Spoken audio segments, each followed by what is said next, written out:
Isso que ele está fazendo é pelas mãos de Belzebu, é pelas mãos dos príncipes dos demônios, que é o diabo.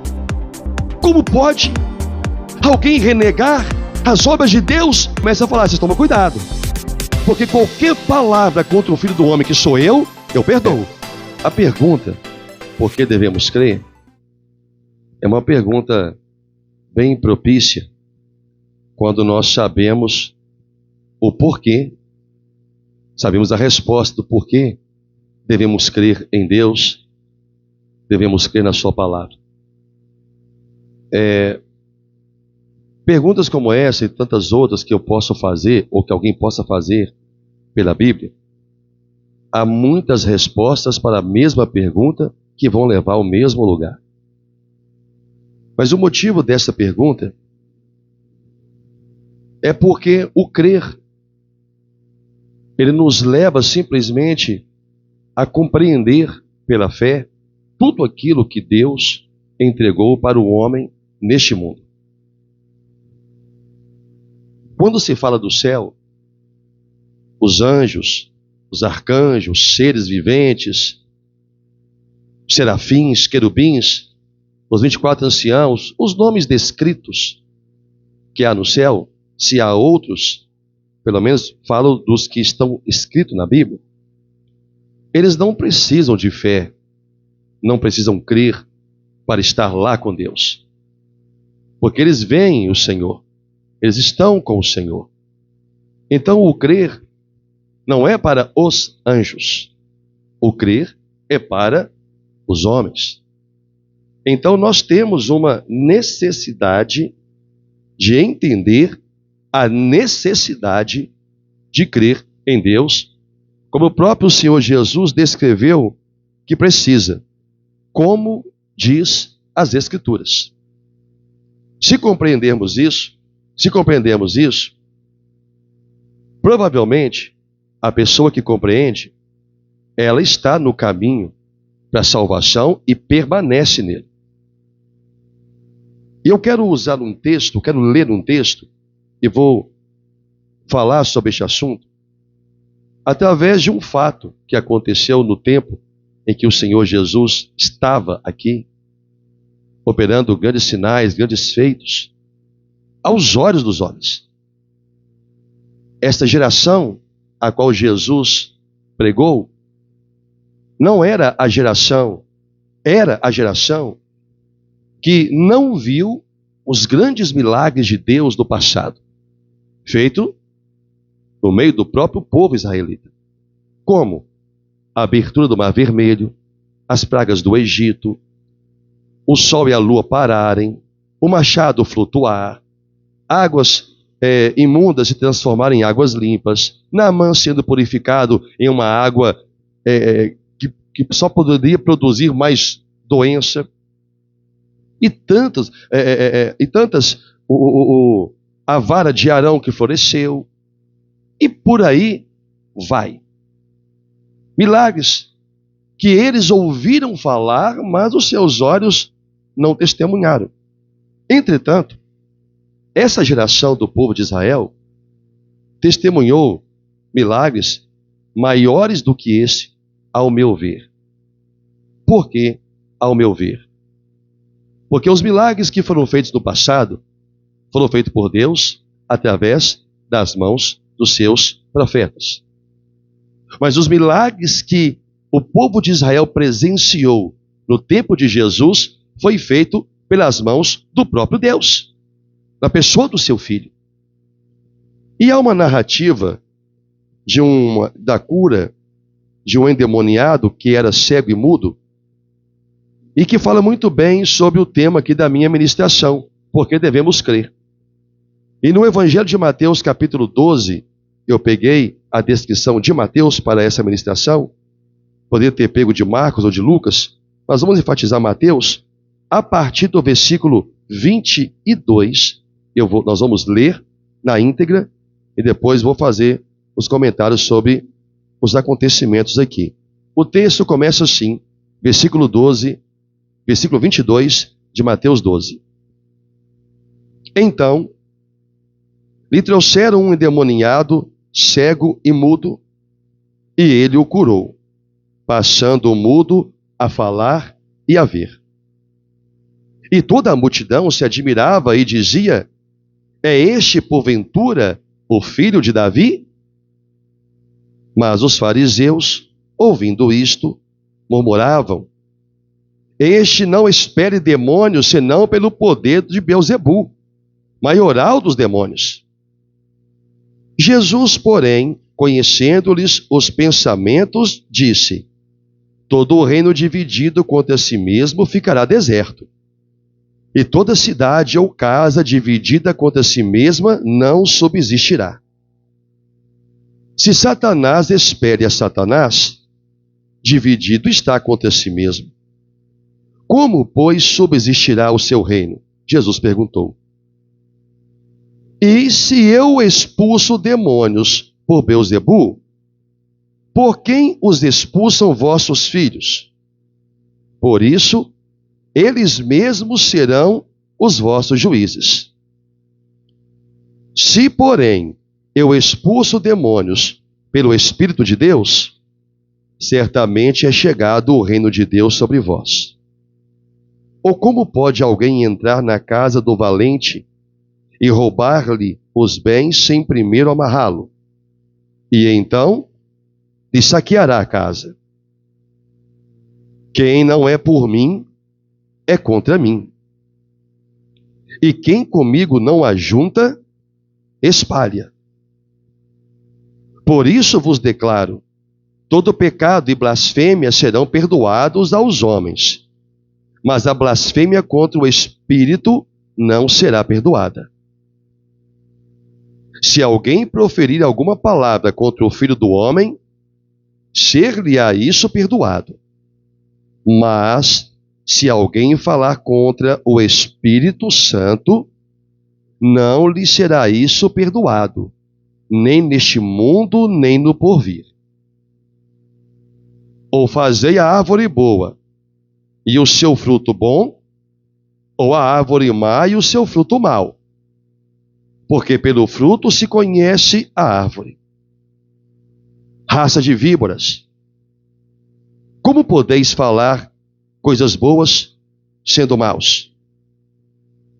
Porque a boca fala do que está cheio o coração. O homem bom tira do tesouro bom coisas boas, mas o homem mau do mau tesouro tira coisas más. Digo-vos que de toda palavra frívola que proferirem os homens, dela darão conta no dia do juízo. Porque pelas tuas palavras serás justificado, e pelas tuas palavras serás condenado. Diga graças a Deus. Bem, irmãos, nós lemos aqui um dos milagres que o Senhor Jesus fez ao libertar um homem possesso, endemoniado, e este demônio lhe tirou a capacidade de ver e a capacidade de falar. Porém, todos o conheciam, todos sabiam quem ele era. E Jesus operou este grande milagre à vista dos seus olhos. E desde que o Senhor Jesus esteve aqui, muitas provas incontestáveis sobre ele ser o Filho de Deus foram demonstradas. Não apenas as provas que nós lemos na palavra do Senhor, mas o texto sagrado também diz que, se fosse para escrever tudo o que Jesus fez, não caberia todos os livros do mundo para descrever como Deus testificou ser Ele o seu Filho. Então, desde o mundo antigo, nunca se manifestou tanto a presença de Deus como foi no período do cristianismo. Sinais, maravilhas, jamais vistos com tanta frequência, estavam ali diante daquela geração, sendo exposta a todos eles. Independentemente de credo, independentemente de nação, o que o Senhor fez não foi para o povo de Israel, mas sim para testemunhar a todas as nações que Ele é o Filho de Deus, que estava aqui em forma humana. Então as pessoas começaram então, ao ver esses sinais, começaram então a questionar. E não foram apenas esses que aqui citei. Mortos foram ressuscitados, paralíticos passaram a andar, surdos ouvindo, cegos enxergando, leprosos sendo purificados. Tantos milagres foram feitos, tantas testificações de que Jesus é o Cristo. E o maior milagre deles? O perdão de pecados. Mas este milagre, ele não é visto? É engano de quem pensa isso. Porque todo aquele que é perdoado, ele passa a ter, no momento que recebe este pecado, ele sente paz e não mais culpa do pecado. E a vida deste homem, desta pessoa, muda. Não é mais igual. É como diz a letra da canção que aqui ministramos: quem com ele se encontrar jamais será igual. Então todos aqueles que se encontravam com este homem chamado Jesus, e os seus corações se abriam para ouvi-lo, para crer, jamais se tornaram iguais. Eles foram transformados. Alguns transformados para uma vida nova, ou uma nova vida, um novo nascer. Outros foram transformados pelo simples, mas não menos poderoso fato de terem sido curados de alguma enfermidade, como, a exemplo, os 10 leprosos, onde um manifestou uma vida diferente, não foi mais igual, ele passou a seguir Jesus. Os outros 9 também tiveram uma mudança de vida, no sentido de terem sido curados, mas não transformados em filhos. De qualquer forma, a presença de Jesus, ela manifestou os seus milagres e testificou que ele é o Cristo. Mesmo assim, com tantos sinais, tantos prodígios, não declarados. O que quer dizer isso? Não falados que ele fez no passado, como eles estavam acostumados a ouvir, mas ali os milagres foram vistos por eles, presenciados por eles. Eles testificaram, eles viram, eles tocaram, eles viram Lázaro ressuscitado, eles viram leprosos purificados, eles viram esse homem aqui, endemoniado, mudo, cego, falando e enxergando. Provas incontestáveis de que o poder de Deus foi manifestado ali e de que Jesus, não apenas por este milagre, mas por todos os que ele fez, confirmavam quem ele era. E ainda assim, em meio a tantos sinais, muitas pessoas mantinham uma mente incrédula. Eles não creram em Jesus. Ao libertar o endemoniado, as pessoas, mesmo vendo aquele homem são, enxergando e falando, ainda assim, eles disseram: essa obra é do diabo. Porque quando o homem não crê em uma obra de Deus, para poder renegá-la, ele atribui a Satanás. É o diabo que fez isso. Mas por que eles declararam isso? Porque o fato de verem o que Jesus fazia e ouvir o poder em suas palavras, não foi suficiente para convencê-los de quem ele era. Como também no dia de hoje. Muitos não se convencem de entregar suas vidas a Deus. Muitos não se convencem de crer nele, de se converterem, de abandonar o pecado. Muitos não se convencem de que as suas vidas não estão respaldadas pela palavra. Então preferem atribuir a qualquer outra coisa ou pessoa por não reconhecerem as obras de Deus. E o pecado deste povo, desses homens, foi não reconhecer as obras de Deus e atribuí-la a Satanás. Então o Senhor Jesus chegou num ponto e disse: olha, qualquer palavra contra mim vai ser perdoada. Mas se vocês falarem do Espírito Santo de Deus, não vai ser perdoado nem nesta vida, nem no porvir. Atribuir a Satanás as obras do Senhor é blasfema contra o Espírito Santo. E em que condição essa blasfêmia foi colocada como o mais alto grau de pecado? Eles verem as obras de Deus e não crerem nela. É o mais alto grau de pecado. Verem, ouvirem, reconhecerem, mas viverem como se não crescem. É a mesma coisa.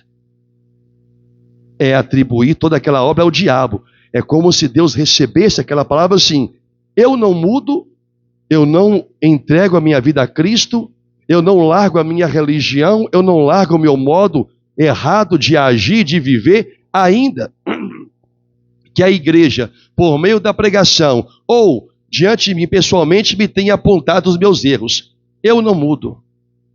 Por que não muda? Porque não atribui a obra de mudança a Deus. Não atribui a obra de mudança à palavra do Senhor. Então eles negam a Deus.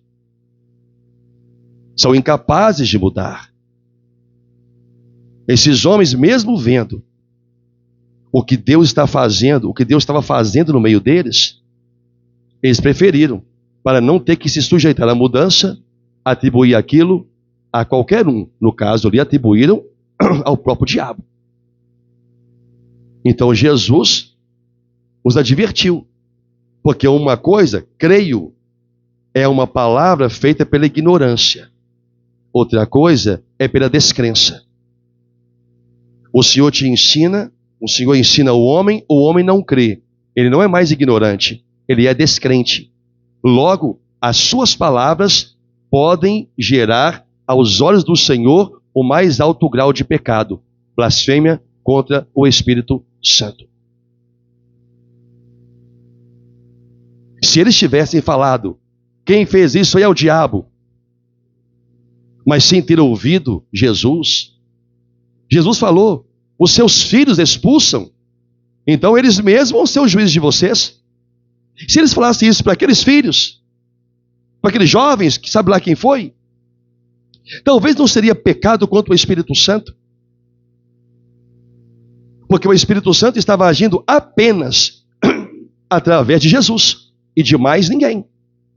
Mas quando foi Jesus quem operou, e eles disseram, não, ele não é o Cristo, ele não é o filho de Davi, isso que ele está fazendo é pelas mãos de Belzebu, é pelas mãos dos príncipes dos demônios, que é o diabo. Ali eles blasfemaram contra o Espírito Santo. Então o Senhor estava dizendo para eles, olha, eu vou dizer para vocês, eu ouvi o que vocês falaram, o meu pai também ouviu. Vou então adverti-los. A blasfêmia contra o Espírito Santo não vai ser perdoada. Eu creio que naquele momento ele estava dando uma advertência. Se voltar a repetir, já era. Se voltar a manifestar essa incredulidade e atribuir ao diabo as obras do Espírito Santo, não existe mais perdão. Aquilo para mim foi um ultimato. Um ultimato. Vocês falaram na incredulidade, mas agora eu estou dizendo e vocês sabem. Por quê? Precisamos crer. Com tantas vidas hoje transformadas pelo poder do Evangelho, como que alguém pode não receber a Cristo? Fingir que Ele não está aqui, que Ele não está agindo por meio da sua igreja, a verdadeira igreja santa? Como pode alguém renegar as obras de Deus, que são, diga-se de passagem, em favor da própria vida da pessoa? Não crer nas obras do Senhor é dizer que tudo o que se tem ouvido e aprendido não vem do Espírito Santo. E a descrença nesta condição pode ser uma blasfêmia contra o próprio Espírito de Deus. Não é mais um pecado de ignorância, mas uma blasfêmia contra o Espírito Santo. Estão compreendendo, sim ou não? Bom, o Senhor disse: quem não é por mim, é contra mim. Mateus 12:30. Quem não é por mim, é contra mim, e quem comigo não ajunta, espalha. Ele disse isto dentro do mesmo contexto que ele está aqui afirma, que ele está aqui operando o milagre, e posteriormente a isso, ele declarou para aqueles homens sobre o pecado de blasfêmia. Mas antes ele disse: olha, eu estou aqui, eu fiz as obras, estou fazendo as obras de Deus através, perante os seus olhos. Vocês não estão ouvindo contar o que eu estou fazendo. Vocês estão sendo testemunhas do poder e do milagre de Deus nesse tempo. Se vocês não estiverem comigo, vocês são contra mim. Se vocês não crerem nas minhas obras, no que eu tenho feito e no que eu tenho ensinado, vocês são contra mim. Se vocês não caminham comigo, vocês vão espalhar. Vocês não são daqueles que ajuntam para o reino de Deus. Então, a primeira parte ele diz: quem não é por mim. Não há como um homem ser por Jesus sem produzir duas coisas: confissão a respeito de Cristo como seu Senhor e prática daquilo que tem aprendido. Não há como um homem ser por Jesus se não confessar em sua boca suas palavras a ele próprio e em suas próprias ações. O texto diz: com a boca se confessa estar a favor de Jesus. Eu vou citar um texto, não precisa de abrir. Romanos 10, versículo 10 diz: porque com o coração se crê para a justiça e com a boca se confessa a respeito da salvação. Então, para poder estar com Jesus, a favor de Jesus, tem que haver uma confissão perante os homens. Tem que haver uma confissão pública de fé, de crença. Esta é a primeira confissão. É aquilo que falamos. Quero que você grave muito bem isso. Aquilo que falamos.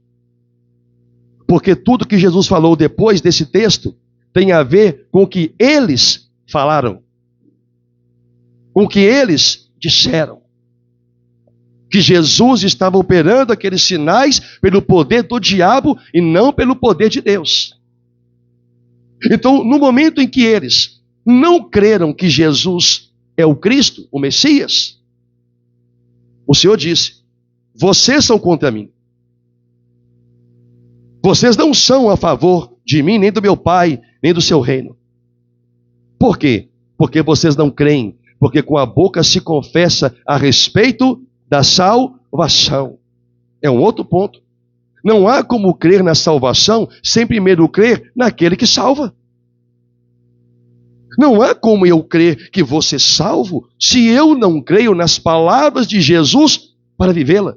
Se eu não creio na mensagem do Evangelho para poder me entregar a Ele por completo e ser de fato um novo homem, uma nova pessoa, nascido de novo, crente em Jesus Cristo, e não um crente enrustido na igreja, católico enrustido, espírita enrustido, incrédulo enrustido, com a fantasia de crente porque frequenta a igreja ou tem simpatia pelo cristianismo. O Senhor não está procurando simpatia de ninguém, Ele está procurando aqueles que crerem, aqueles que creem. Porque os que creem são a favor dele.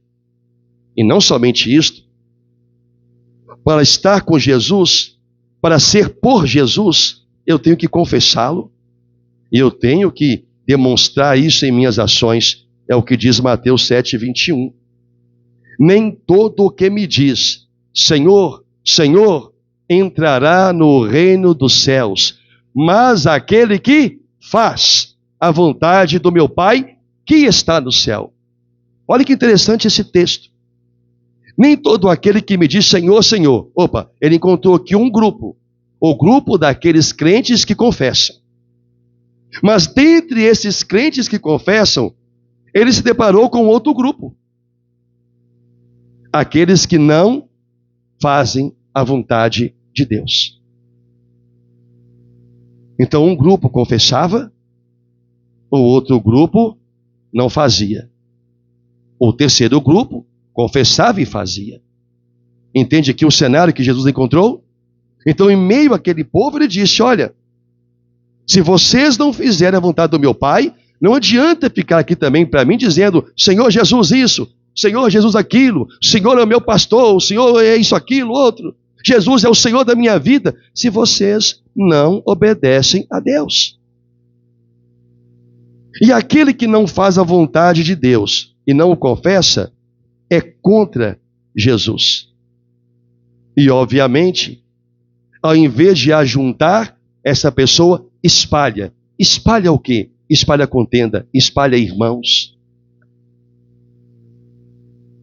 Não compartilha, não divulga, não proclama a mensagem do Evangelho. Por quê? Porque não está com Cristo. E por que não está com Cristo? Porque não creu nele. Esses homens receberam essas palavras de Jesus simplesmente porque não creram, mesmo vendo Jesus fazendo todos aqueles milagres perante os seus olhos.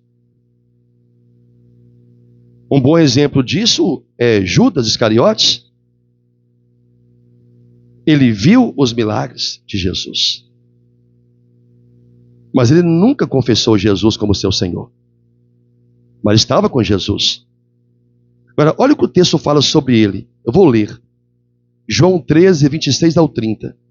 Respondeu Jesus: e aquele a quem eu der o pedaço de pão molhado, é aquele a quem eu der o pedaço de pão molhado. Porque os discípulos perguntaram, quem é que vai te trair? Ele disse, aquele a quem eu der o pedaço de pão molhado. João 13, 26. Tomou, pois, um pedaço de pão, e tendo-o molhado, deu-o a Judas, filho de Simão Iscariotes. E após o bocado, imediatamente entrou nele Satanás. Então disse Jesus, o que pretendes fazer, faze-o depressa. Nenhum, porém, dos que estavam à mesa percebeu a que fim lhe dissera isto. Pois, como Judas era quem trazia a bolsa de ofertas, pensaram alguns que Jesus lhe dissera, compra o que precisamos para a festa, ou lhe ordenara que desse alguma coisa aos pobres. Versículo 30 diz assim, ele, tendo recebido o bocado, saiu logo. O que Judas fez? Aquele que com Jesus não ajuntou, ele espalha.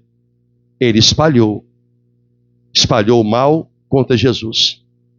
Assim é também muita gente dentro de uma igreja.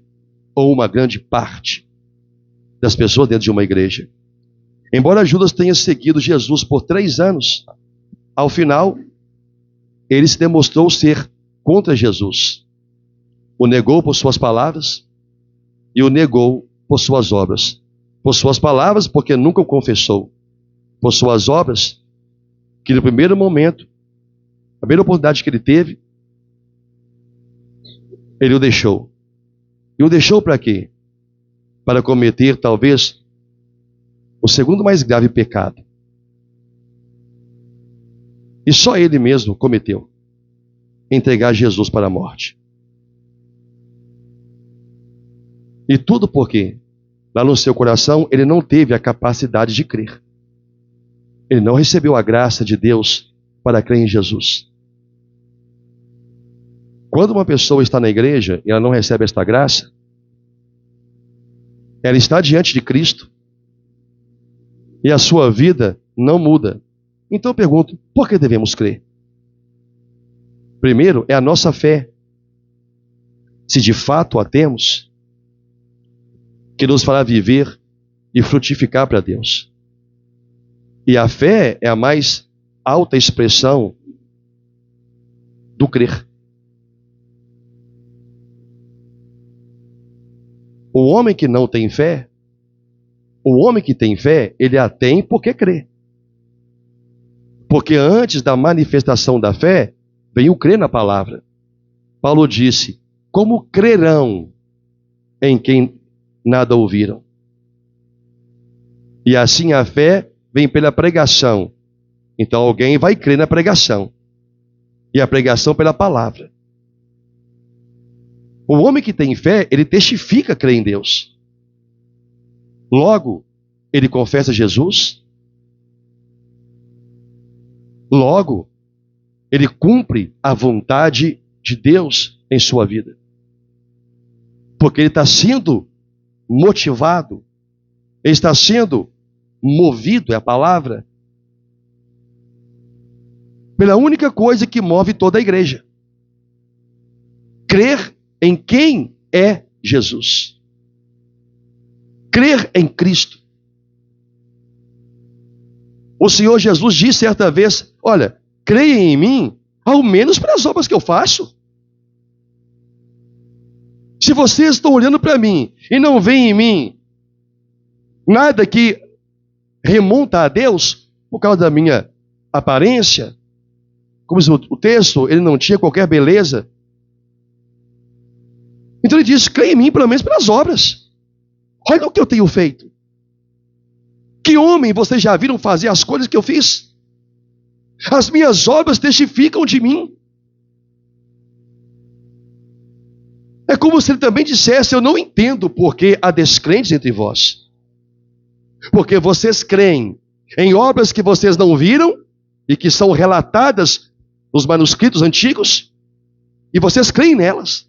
Mas vocês não creem nas obras que vocês estão vendo. Agora, olha o cenário disto. Quando lemos o Novo Testamento, que é o período da igreja, nós vemos pessoas se convertendo, se batizando, confessando Jesus, morrendo por causa de Cristo. E nós cremos nisto. Nós cremos naquilo que foi feito no passado. E tem muita gente que não crê no que é feito no presente, mesmo perante os seus olhos. Creem na palavra, mas não creem na pregação da palavra. Creem no que está escrito, creem na Bíblia, mas não creem na pregação da verdade da Bíblia. O que essas pessoas estão fazendo? Negando as obras de Deus que ela está vendo. Há um texto que um servo diz, antes eu te conhecia, de ouvir falar, mas agora eu te conheço de contigo andar, Senhor. São duas formas de conhecimento. Eu ouvi falar do Senhor, eu te conhecia de ouvir. Os cristãos de hoje, uma grande parte, e não é pouca não, são cristãos de ouvir falar. Ouviram falar de Cristo, ouviram falar da igreja do passado, ouviram falar dos apóstolos, dos ensinos, do amor por Deus, de como eles viviam para Deus e por Deus e para Deus, como eles confessavam Jesus, como eles abandonavam tudo nesta vida por um propósito, por uma oferta maior, a oferta de vida eterna. E nós, a igreja hoje, glorifica nisso, mas a igreja hoje é incapaz de viver isto. E quando digo a igreja, uma enorme parcela daqueles que chamam o Senhor, Jesus de Senhor, mas não fazem a vontade de Deus. Quem com Jesus não ajunta, ele disse, espalha. O versículo 33, aí de Mateus 12, diz, ou fazei a árvore má. Aí você tem que entender e não perder o contexto. Eu vou voltar ao versículo 30. Ele disse, quem comigo não ajunta, espalha. Não. Quem não é por mim, é contra mim. E quem comigo não ajunta, espalha. Falou isso em função daqueles homens não terem crido nele pelas obras que ele fez. Certo? Aí ele vai no versículo 31 para 32 ali e começa a falar, vocês tomam cuidado. Porque qualquer palavra contra o Filho do Homem que sou eu perdoo. Mas se vocês blasfemarem contra o Espírito Santo, está dizendo, se vocês atribuírem a obra que eu estou fazendo ao diabo, vocês estão atribuindo a obra do Espírito Santo a ele. Isso não vai ser perdoado, nem aqui e nem no mundo que está por vir. Esse é o contexto. Aí ele vai dar uma palavra mais dura ainda. Ou fazer a árvore boa o seu fruto bom, ou a árvore má o seu fruto mau. Ele está dando aqui uma afirmação, fazendo aqui uma afirmativa. Ou produz a árvore boa o seu fruto bom, ou produz a árvore má o seu fruto mau. Porque é pelo fruto que você vai conhecer a árvore. Ele estava falando para eles. A árvore boa vai dar um fruto bom. Qual é o fruto bom? Vai crer em mim. Como diz as Escrituras. Essa árvore boa, ela vai me confessar perante os homens. Essa árvore boa, ela vai obedecer à minha vontade. Essa árvore boa, ela vai me encontrar e a sua vida nunca mais será igual. A árvore boa produz o fruto bom, ou então a árvore má produza logo o seu fruto mau. E assim todos saberão que tipo de árvore é. Raça de víboras. O Senhor perde a paciência. Por que ele perdeu a paciência? Porque aqueles homens, além de não crer nele, atribuíram a sua obra a Satanás. Além de não crerem nele, atribuíram a sua obra ao diabo. Então ele disse, ô raça de víboras. Como vocês podem falar coisas boas se vocês são maus? Porque vocês estão falando tudo isso de mim, porque isso é que está cheio o coração de vocês. Vocês são incapazes de viver para mim, de estar comigo, porque vocês são maus. Porque o homem bom, ele tira do seu bom tesouro o quê? Coisas boas. E o homem mau, do seu mau tesouro, coisas más. Aqui tem algo tão importante que eu quero dizer. O homem bom, ele tira do seu bom tesouro coisas boas. Não pode. Um homem que crê em Jesus, não pode. Um homem que o confessa como seu Senhor, não pode. Um homem que obedece à vontade de Deus, é impossível esse homem tirar coisa ruim tendo um tesouro bom no seu coração. É impossível ele não viver para Deus, ele não servir a Deus, ele não confessar a Deus, ele não entregar a sua vida para Jesus de uma forma ampla, completa. É impossível.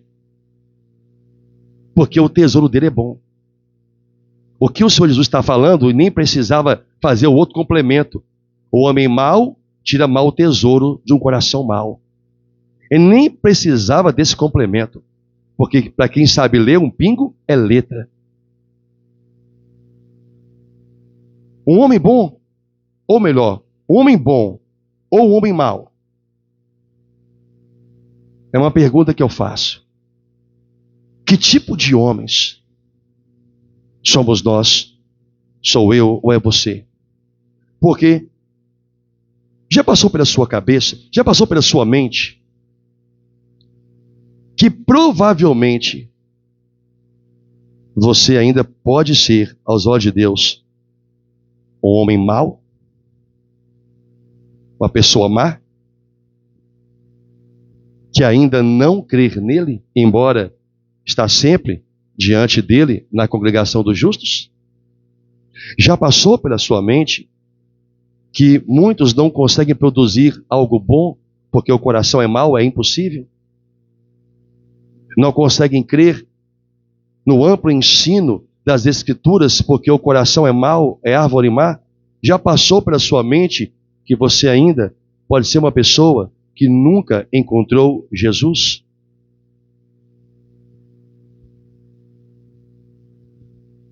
Por mais que tenha aprendido sobre ele, você o confessa, a pessoa o confessa como seu Senhor, mas o negam por suas obras. É o que ele disse. Muitos me chamam de Senhor, mas me negam por suas obras. Obras. É tudo aquilo que um homem que não crê em Deus, boas obras, é tudo aquilo que um homem que não crê em Deus é incapaz de fazer. Boas obras. Porque a única coisa que tem no seu tesouro é coisa ruim. Se eu tenho um tesouro e eu tenho um tesouro com moedas de ouro, só tem moeda de ouro. Então eu vou tirar daquele tesouro para Deus. Não vai sair dali moeda de ferro, ou de madeira, ou de pedra. Ali só pode sair moeda de ouro. A mesma coisa é uma pessoa que tem uma urna cheia de moedas de pedra, que não vale absolutamente nada. Moeda de plástico. Não vale absolutamente nada, de brinquedo. E ele quer pegar aquilo ali e dar um bom tesouro para Deus. Ele não pode. Porque o que está ali é algo mau, é algo ruim, é algo sem valor. Ele vai ouvir que Deus requer de um homem bom um bom tesouro. Essa pessoa que tem um tesouro de moedas de plástico vai querer se enganar achando que o seu tesouro é ouro. Mas como que isso vai ser identificado? Quando ela for oferecer a Deus. Ela não pode oferecer ouro, então ela não oferece nada. Porque ela não tem de valor para Deus, é nada. E é assim que, lamentavelmente, ainda há no meio das igrejas, inclusive as reformadas, pessoas que ainda não encontraram com Deus.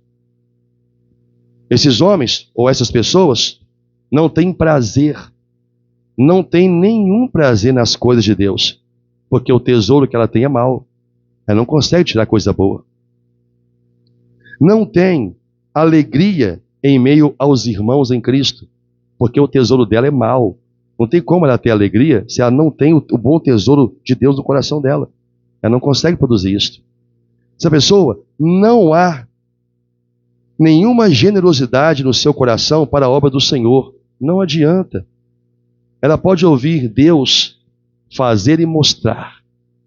Ela pode ouvir Deus falar. Ela entende o que está sendo falado, mas ela não crê para fazer. Ela pode ver Deus abençoando pessoas que absolutamente tiraram do seu bom tesouro as coisas boas para Deus. Nesse sentido que eu estou falando, a generosidade do coração para a obra do Senhor em ofertas e em trabalhos são dadas a Deus porque o coração dela está cheio. E mesmo ela vendo o Senhor sendo bom e fiel com aqueles que são generosos com Ele, ela é incapaz de reconhecer que é Deus. É a sorte, é o talento dessa pessoa que fez ela ser próspera, ela vai atribuir a qualquer coisa, só não vai atribuir a Deus. Só não vai atribuir a Deus. Eu vou dar um que me vem aqui à mente, não está aqui escrito, me vem aqui à mente de súbito e vou falar. Vou retroceder. Uma parte contra a minha vontade, mas para você entender, eu vou retroceder. Eu vou mostrar a obra de Deus. Eu vejo hoje a obra de Deus no meu ministério. Eu vejo uma igreja erguida, uma sede própria, está erguida, não é mais sonho, está erguida. Com quase tudo comprado. Eu tenho muita coisa ainda. E eu olho que um dia eu abri mão de algo, de um bem próprio, para que a obra do Senhor tivesse uma terra. Fiquei 1 ano sem carro. Fiquei 1 ano sem carro, ou mais. E glorificando a Deus, portando de bicicleta, de ônibus, lá para o terreno, ininterruptamente, 5 anos ininterruptos. Eu não me permito, salvo se o Senhor me tirar essa graça. E ainda assim eu louvarei.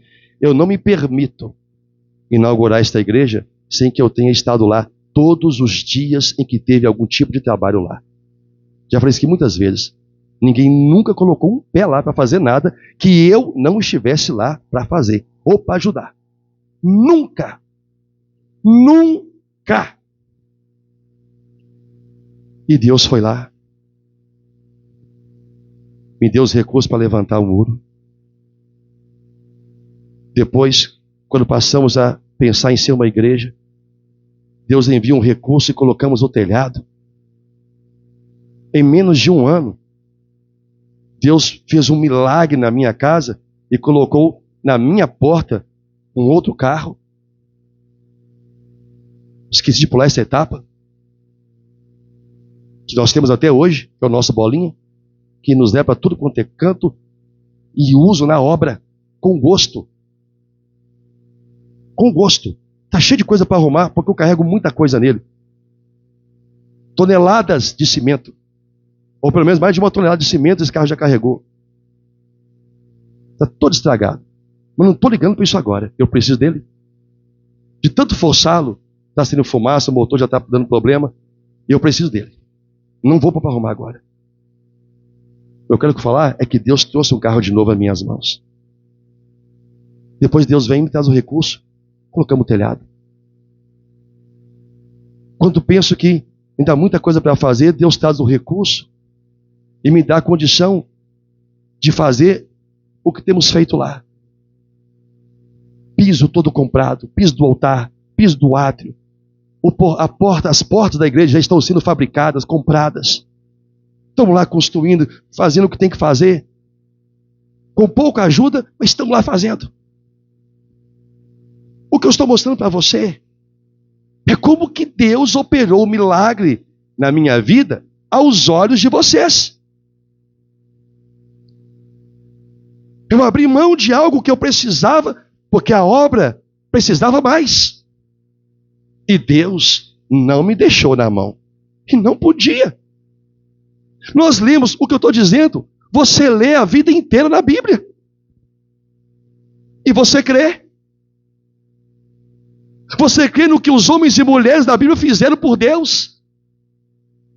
E você dá glória a Deus. Mas quando o milagre de Deus acontece perante os seus olhos, muitos não creem. De onde eu teria? Se nem trabalho tenho, eu vivo pela obra. Abri mão de cônjuge e até hoje. Aí Deus vai e me prospera através da minha esposa, através do meu filho. O que eu estou dizendo aqui é que você está vendo o milagre de Deus não de ouvir falar. Porque quase todos aqui testemunharam o que Deus está fazendo no meu ministério pessoal, através de vocês. Mas no meu ministério, com todas as minhas falhas, que Deus sabe que eu tenho, e Deus tem sido bom. E mesmo assim não é suficiente. Para alguns também abrir o coração e se entregar, se darem para Deus.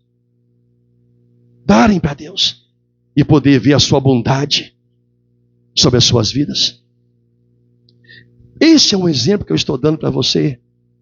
De que a igreja vive da glória do passado. E não reconhece a glória de Deus no presente. É o que esses homens fizeram com Jesus. Viram homens sendo abençoados por Deus no passado, mas quando o próprio Deus veio, na pessoa do seu filho, e fez isso perante os seus olhos, isso é do diabo. Isso não é de Deus. Isso é do diabo, eles falaram. Jesus falou: vocês estão doidos? Vocês estão sem juízo? Vocês estão atribuindo ao diabo algo que o Espírito Santo está fazendo? Se vocês repetirem isso, não tem perdão. Ele não falou isso. Para o bem deles, eu espero que a mensagem tenha sido essa. Senão aquela turma toda já está no inferno desde que morreu. Eu espero que a intenção de Jesus tenha sido: se falar daqui para frente, não tem mais perdão. Irmão, um homem bom, ele tem boas coisas para dar para Deus. O homem mau, ele não tem absolutamente nada para oferecer. É isso que é a palavra de Deus. E tudo por quê? Porque não creem. O que nos move é a fé no crer em Jesus. É isso que nos move. O que me fez abandonar o catolicismo e me entregar ao verdadeiro cristianismo, pelo menos verdadeiro, porque amei a palavra, foi porque eu criei. Eu entreguei minha vida para Jesus e Ele a mudou, embora muitas vezes minhas próprias mãos tentaram estragá-la, porque Paulo disse: o mal está em mim. Mas Deus não deixou minhas mãos estragar o que Ele fez, e não vai deixar minhas mãos estragar o que Ele está fazendo, por mais que o mal esteja em mim, por mais que o pecado esteja em mim. Porque eu tenho que crer, porque se eu não crer, eu blasfemo contra Deus, que há um bom tesouro no meu coração. Por isso, sai coisas boas para Deus, assim como eu creio que há muitos aqui que têm coração que é bom tesouro. A pergunta é: por que Deus não está usufruindo desse bom tesouro? Porque devemos crer? Porque seremos condenados ou justificados pelo que falamos sobre o que somos para Deus. Eu sou servo de Deus, mas não tem tesouro no coração para dar para Deus. É um homem mau. Não faz nada que Deus quer. Fala que é convertido, fala que é crente, chama Jesus de Senhor, mas o nega por suas obras. Chama Jesus de Senhor, mas não faz o que Ele manda. O que está dizendo? Mateus 12, versículo 36 e 37. Olha só a seriedade disso. Versículo 36 de Mateus 12. Digo-vos que de toda palavra frívola que proferirem os homens, dela darão conta quando? No dia do juízo. Então não é hoje não. Não é hoje não. É no dia do juízo vai dar conta das palavras. Lembra que o contexto aqui se aplica àqueles homens que falaram que as obras que Jesus fez foi atribuída a quem? Ao diabo. Lembra do contexto. Porque pelas tuas palavras, versículo 37, serás justificado, e pelas tuas palavras você será condenado. Sabe o que significa a palavra frívola? Eu digo para você que tem pouca importância, insignificante, irrelevante, superficial, que ou aquele que não é sério no seu comportamento, nas suas atitudes e nos seus propósitos, entre aspas, diante de Deus. O que o Senhor está dizendo? Toda palavra frívola que os homens proferirem, dela darão conta. Está dizendo, você fala que é de Deus, mas não é. Você fala que faz, mas não faz. Você fala que é servo, mas não é. Você fala que ama, mas não ama. Você fala que é crente, mas não é crente. Você fala que é reformado, mas não é. Você vai dar conta disso. As pessoas vão dar conta de tais palavras perante Deus. É palavra frívola. Tudo que falam para Deus não tem valor algum. Não tem significado algum. E o que leva essas pessoas a fazerem isso? Elas não creem em Deus, como diz as Escrituras. Porque se crescem em Deus, como diz as Escrituras, temeriam falar o que falam. Temeriam não fazer o que não fazem. Temeriam fazer o que fazem. Temeriam não entregar para Deus absolutamente nada, mas não podem, Senhor. Ele disse, o homem mau só pode tirar coisas más. Ele não pode dar nada de bom para Deus, mas vai dar fruto. É um fruto mau. Então eu termino essa palavra dizendo isto. Por que devemos crer? Devemos crer porque esse é o sinal de que temos fé. Devemos crer porque este é o sinal de que Deus nos chamou para a vida eterna, de que fomos selados para o dia da redenção. Devemos crer porque esse é o caminho que nos leva até Cristo e de Cristo nos leva a Deus. Devemos crer porque é assim que o homem vai se arrepender dos seus pecados. Devemos crer porque é assim que Deus pode, é a única forma de Deus poder mudar a sua vida quando este homem encontrar com Ele.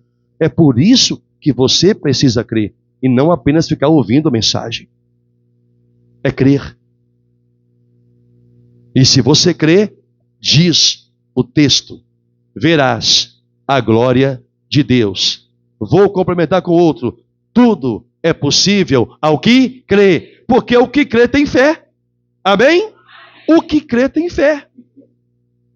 Por isso que nós temos que crer.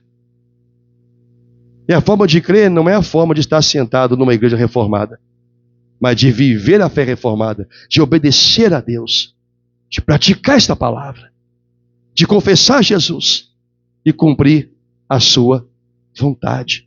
Não há outro meio, irmãos. Não há outro meio. Não há outra forma.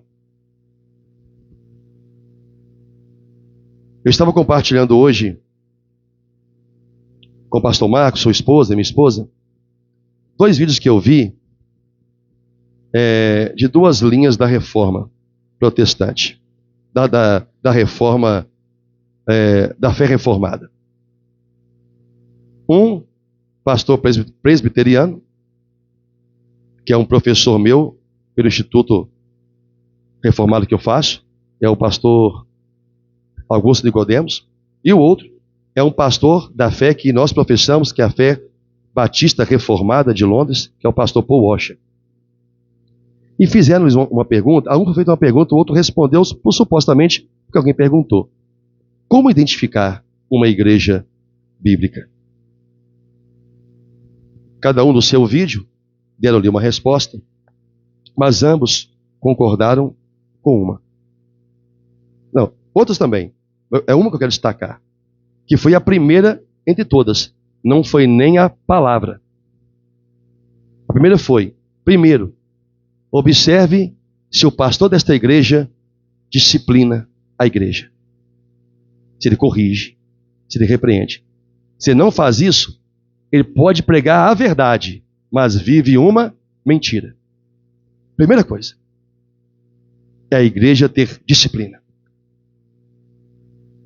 Porque os que são disciplinados por Deus é que são filhos do Senhor. Quando a disciplina é aceita, é absorvida. Quando eu vi que ambos concordavam, eu disse, interessante isto. Que talvez eu diria, é a que tem a palavra. Não, mãe.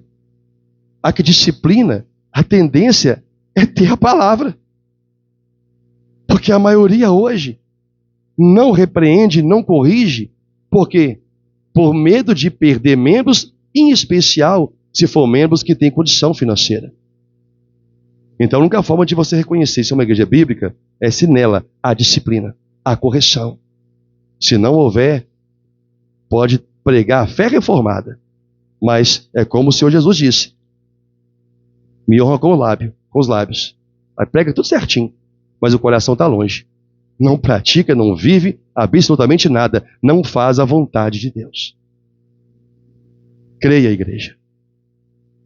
Se você ainda não crê em Jesus, o que ele precisa fazer para você crer? Que sinais precisa? Os sinais hoje de vidas transformadas são notórios. A única forma, a única condição de uma pessoa não crer e se converter é se ela não for uma escolhida de Deus. Então Deus não pode e não vai esperar absolutamente nada dela. Então ele disse: ou raça de víboras, ou a árvore boa produz seu fruto bom, ou a árvore má produz seu fruto mau. Aí você vai saber quem é quem. O importante é você ver a obra do Senhor e você crer nela de todo o seu coração. E pela graça de Deus, para muitas coisas, eu dei um exemplo que me veio aqui à mente do meu ministério. Mas quantas vidas são transformadas na igreja porque entregaram tudo o que tem de dentro e por fora a serviço, à mercê do Senhor que os deu. E estão vendo a bondade de Deus. Então creia em Deus. É a única forma de você estar garantido no caminho do céu. Porque se você não crer e começar a falar que crê e não mostrar, começar a falar que é e não é, o Senhor vai dizer: sua palavra é frívola. Você vai prestar conta dela no dia do juízo. Você vai me dar conta disso. Porque você alardeou que você me serve, de que você me ama, de que eu sou isso e aquilo na sua vida, quando eu nunca fui. Isso é Deus. No dia do juízo. Palavra frívola. Por tuas palavras eu vou te condenar. Por tuas palavras eu vou te absolver. É pelas palavras. Aqueles homens loucos, vendo Jesus, ouvindo Jesus, é o diabo.